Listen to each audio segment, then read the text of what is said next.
Hello.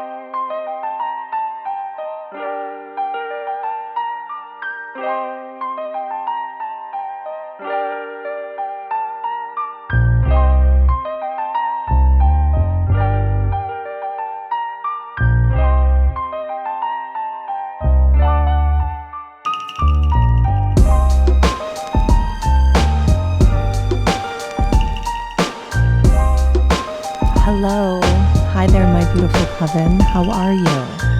How are you? I'm recording this just a bit before Halloween, so I am fabulous. It is my favorite holiday. What else is going on that I can tell you about? I'm just so overwhelmed with gratitude for all of the beautiful shout outs I've been receiving. I got a beautiful message this morning about the podcast. Our numbers are really good. The follows, the likes, you guys, Coven, thank you. Thank you so much. You really make my day. If you haven't subscribed yet, hit the subscribe button, leave a comment, give us a 5-star rating. It helps the show so much. We're an independent show. I just record in my house without any fancy equipment. So all your engagement does so much to help us find more Coven members, to reach more earbuds. I'm so grateful that you guys spend your time with me. Now today, I'm going to do a tarot episode. It's been a while, right? It's been such a while. I have been, again, so blessed and so much gratitude. I have had some of the best interviews, and I've got more coming up before the end of this season, but I did want to slide in a nice little tarot episode. What I want to talk to you today about is the aces. Let's talk about the aces. We've already gone through the first 14 cards of the High Arcana. You can listen to those. They're all in the archive. And yes, my loves, we will continue with looking at the High Arcana at the beginning of season 3 of the Witching Half Hour or so. But today, let's talk about aces. Aces are really one of my favorite cards. When I'm reading for someone and an ace comes up, one of the things it tells me is that there is something new and something fresh that is coming to that person. Okay?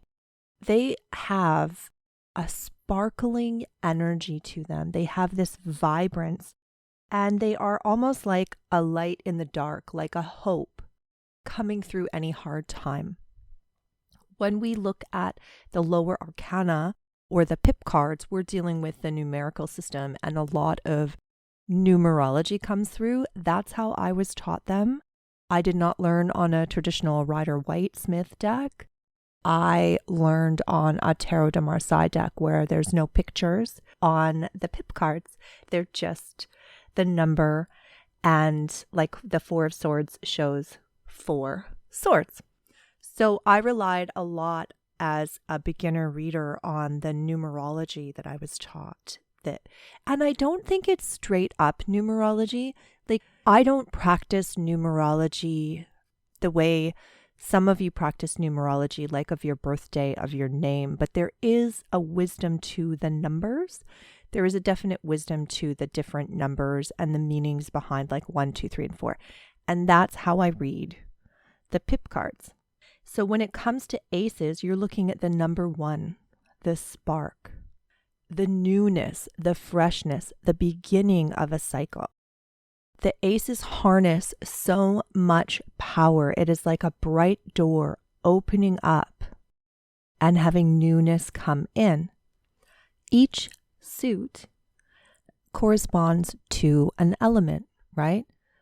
So cups are water, wands are fire, swords are air, pentacles are earth.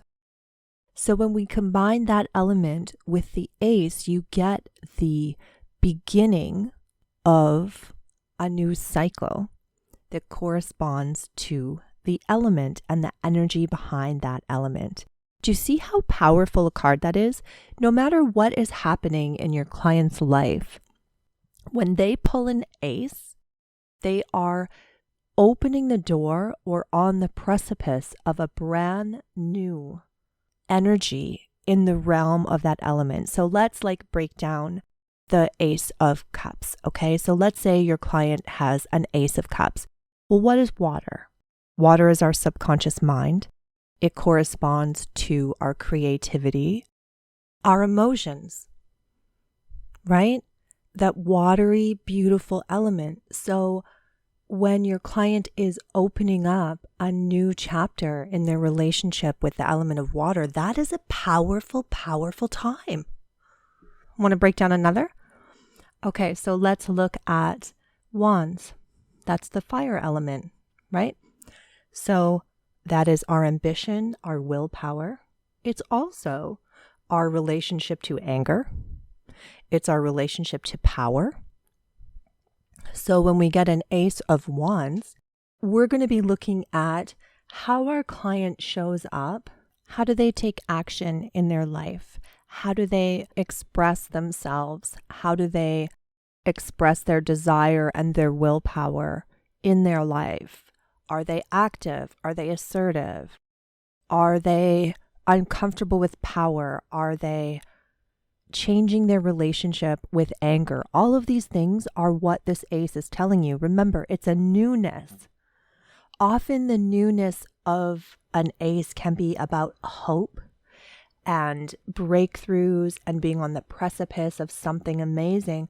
But sometimes it's more subtle, like it's a shifting, like our relationship to anger could change if we have an Ace of Wands and maybe we've been doing a lot of deep work on ourselves, right? And as always, loves, with tarot, it's going to be the whole spread that tells you the whole picture, right? It's the spread. It's where these cards are showing up in the spread. Are they opposing factors? Are they positive factors? You know what I mean?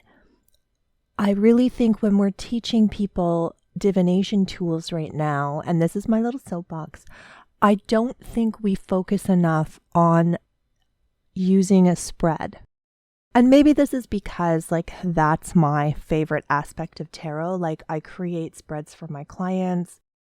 I have spreads that I have created. I have adopted a couple that my friends use, and they're very specific and they're geared to get you really specific answers because we're looking at the symbology of the card and the position in the spread. So there is no confusion around what the card is messaging to you because because of the spread, right? I should do a whole podcast on spreads. I think it would be I think my mind would get a bit messy with that. Okay, that's a big digression. We can apply the same principle of element and ace to the swords, Ace of Swords. So air is your mind, right? Air is the element of the mind. The swords is one of the trickiest of the different suits in the tarot because we struggle the most with our minds as human beings.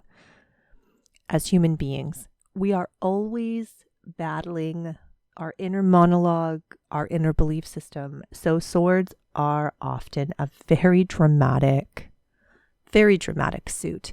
Now, the Ace of Swords is like a new wave of thinking coming to you. Brand new ideas. Just real freshness. It's like the winds of change are gently blowing through the house and just transforming the landscape of your mind. And there's a real creativity to air that I don't think is recognized a lot. When we think of creativity, we think about artists and sculptors and musicians and all that watery creativity that comes up through our emotions. There's a deep, deep creativity of the mind for problem solvers and physicist style brains and people who think outside the box, like engineer thinking. So that Ace of Swords is like that. It's like that change of mind, that ability to crack through rigid thinking and to have an openness and a creativeness to your mind. Does that make sense, my loves? Swords are really an interesting suit They're a very interesting suit of the tarot. Moving to the Pentacles, what I think is interesting here is a lot of us would be, because Pentacles is earth, right? We would think that the Ace of Pentacles would be about how we show up and how we walk through our life. But that's really a fire element, right? Standing in who we are and standing in our personal power. That's a fire thing. The Ace of Pentacles is about how we relate to earthly pleasures, to this mundane life. How do we relate to our physical body? How do we relate to pleasure and food and money and the comforts of life? It's a very, earth energy is a very like Taurian energy, right? Good food, good conversation, enjoying your life, enjoying your body. So when an Ace of Pentacles comes up, it is about that aspect of humanity, about really enjoying being in your physical body. And it's also about money, okay? And I know a lot of spiritual people don't like money, but we do need it to keep our roof above our head and to feed our people. So it's your relationship to money, a newness of money. So that can be a windfall for your client. That can be learning how to budget. That can be learning to live within your means. That can be a new business opportunity, right? It's always going to relate to the physical realm, like our actual physical realm. So the elements of earth and even that whole suit is about day-to-day human stuff. Where when we're in the element of air, that's about inside our minds. That's about how we relate to ourselves, how we talk to ourselves, how we can be our own worst enemy. And again, we want to look at fire, right? That's how we express ourselves. That's our willpower. That's our sense of self. That's our ambition. And then water, again, is our emotional world, right? How we relate to others, how we relate in relationships, how we show up in community, how we process emotionally. And the Ace is our newness. So it's a new chapter in those aspects, right? Does that make sense? A lot of focus is put on the high arcana, even by me, even by your favorite little village witch. That's the first thing I wanted to teach you guys was the high arcana and the deep symbology behind all those cards. But the pip cards, the lower arcana, like they really are the bread and butter of the day-to-day of how you're showing up in this world, how you're walking through this world, how you're relating to yourself, and how you're relating to others. The messages that we get from the lower arcana, from our suit cards, from our pips, are just as important as the messages we get from the high arcana. And maybe this is one of the reasons I still prefer the tarot to oracle cards, because to me, oracle cards, they feel like they're just the trump cards. They're just those esoteric cards that are dealing with high vibrational energy. And they often leave out the day to day. And I really feel that our life takes place like between our morning coffee and curling up in bed with some tea and a book. Like whatever happens between that space, like that's really your life. Your life isn't made up of these huge, phenomenal epiphany moments. Those are just moments. Most of our life is the day-to-day. And that's what the pip cards are talking to us about. I'm a pretty down-to-earth witch, so when I'm reading for people, that's where I want to meet them.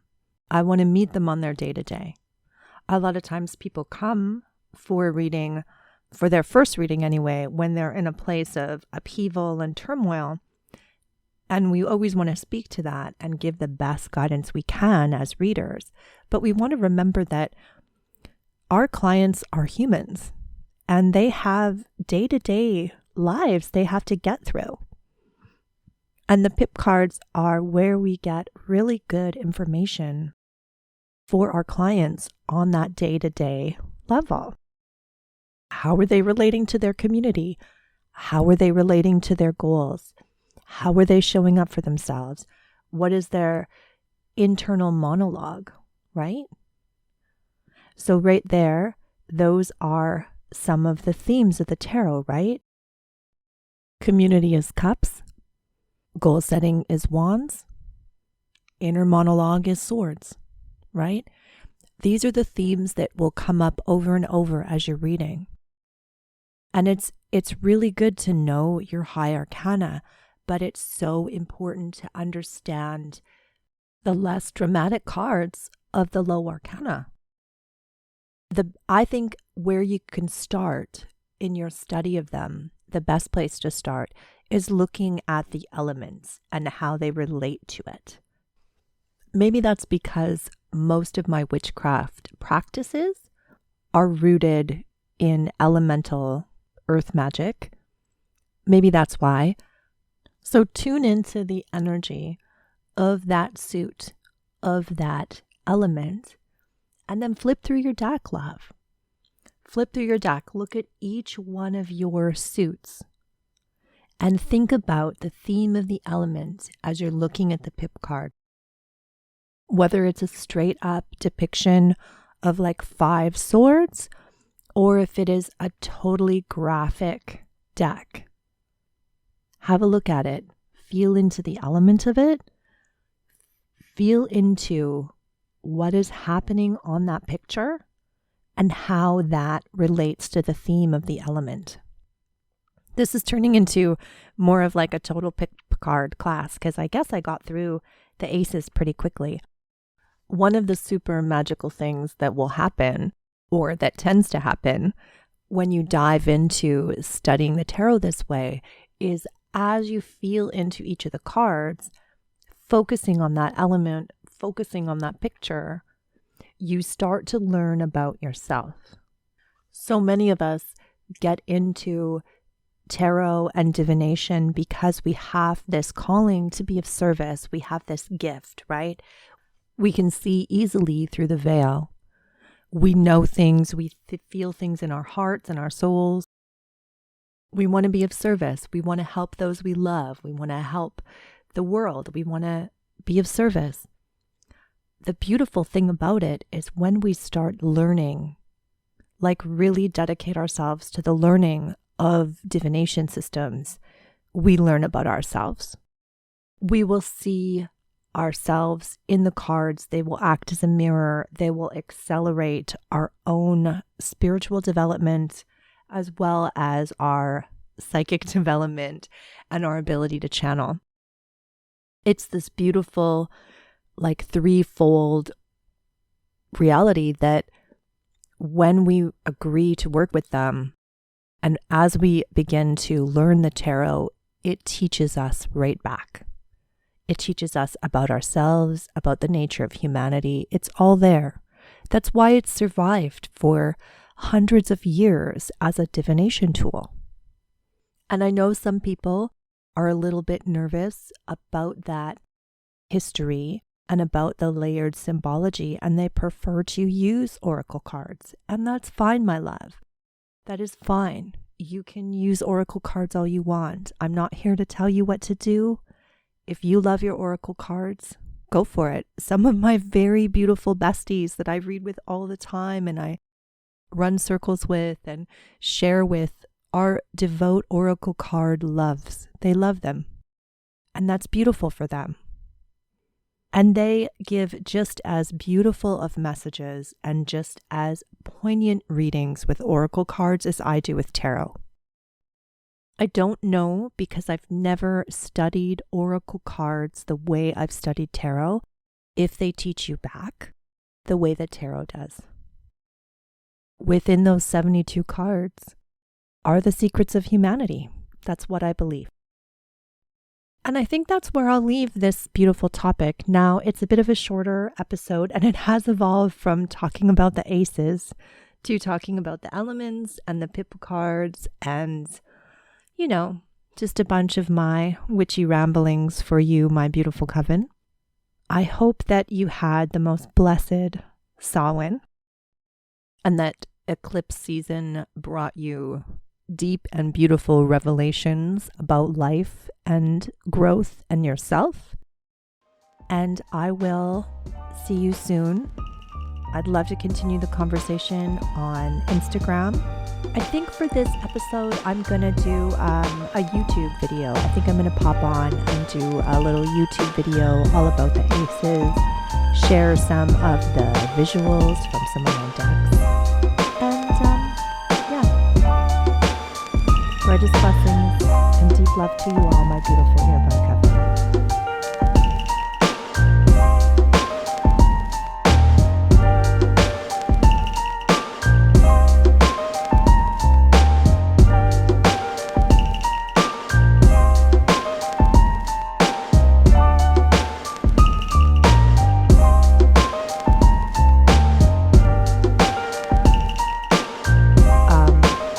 Let's rephrase that. What's the word I'm looking for?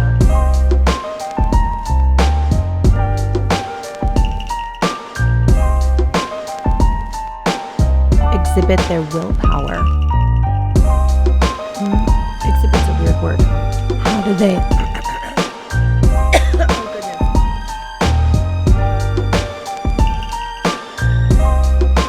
But let's just go with it. So,